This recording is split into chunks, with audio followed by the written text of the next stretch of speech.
Godfrey, the comedian Godfrey. I like you so much. You do great, great, great. Um, um, you do really good impressions. I think doing impressions is fantastic. I like studying languages, and so when I get really stressed out, I'm really good. When I'm under extreme stress, I have language accents come out of me, and it's funny because I've tried to do it in performing, and I have to be under like a certain like really hard kind of stress for it to flow. But I don't know. I'm just making this video because I guess I'm just see that you have a YouTube channel, and I want to tell you a few jokes that I have some real life story jokes. So the first one is from when I was working in a kitchen as a dishwasher. I started doing dishes when I was like 18, but I really started doing dishes when I started getting sober, like around like 28.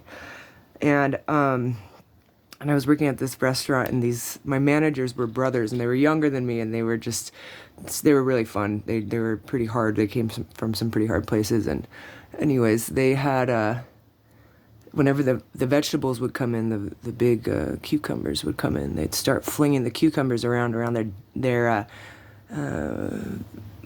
lower half, and be like, "Look at how big my cucumber is!" And so finally one day I took a lid from a big plastic bucket, that people soak potatoes in for like French fries, and I held up the lid, and I was like, "Look how big it is! Look at how big this is!" Like, and they never ever, they never made jokes to me about that again.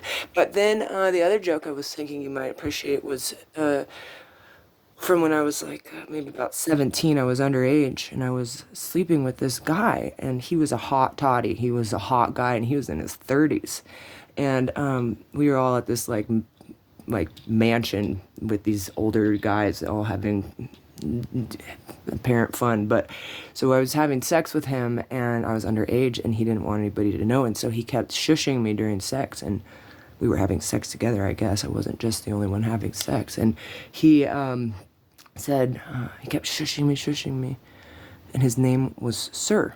So every time he would shush me, I'd have to say, "Yes, sir. Yes, sir." And so then the other joke that I have for you is an impression of my cat, Mist, who was a deaf cat. Rest in peace, Mist. Wow.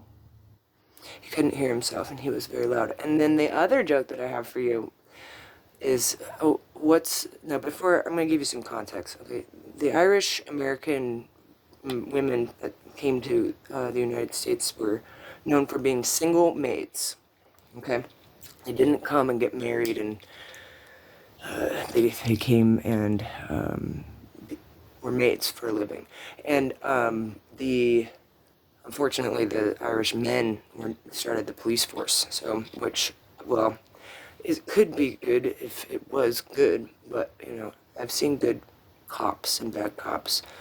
This is a digression. I was talking shit about a cop once to this woman that I worked with, and she turned to me and she said, "My son died, and he was a cop, and what you're saying is really bothering me." And so I never really dogged on cops after that, but there are some.